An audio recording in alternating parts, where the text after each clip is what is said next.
guys, for your social studies test, I have made you some flashcards that you can study on this site. So you're going to click on the link and go here. Now there's a lot going on this page, which is kind of crazy. I don't like it. But right here, it says click or press spacebar to begin. Not bad. Right here, click. There we go. Okay, that's the back of the cards. Then you can flip them around. It says what are the 4 regions of Texas. And then you can look at the back of it, and it tells you. And then I can hit next. The Gulf of Mexico touches the blank region of Texas. Oh, it's the coastal plains. All right, so you can do it that way. I haven't tried any of the games yet. I don't know. Let's try to play one and see what it does.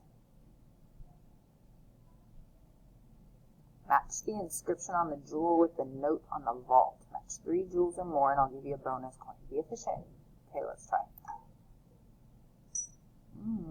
Be able to label the regions of Texas. Oh, well, that was just a picture. That didn't help you study. The blank and the blank both have great soil for farming.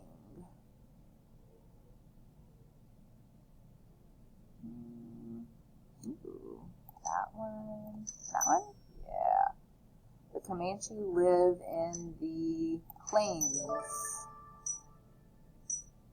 Okay, I see. Be able to compare and contrast these 2 tribes. Oh, you can't really study that one. You're going to have to do that on the note cards. Houston became a center of trading because of its port on the Gulf of Mexico. The blank were nomads that roamed inland during the summer and gathered in the coastal villages during the winter. I wonder what it does if you get one wrong. Oh, it locks it. Oh, that's stinky. Okay, so this is another way for you to play. All right, so I am going to put this link in your assignment. I would not turn this in because I want you to practice and study it for, you have Tuesday, Wednesday, and Thursday to study. So study a little bit every single day, and you should be good to go on Friday if you studied this, I promise. Okay?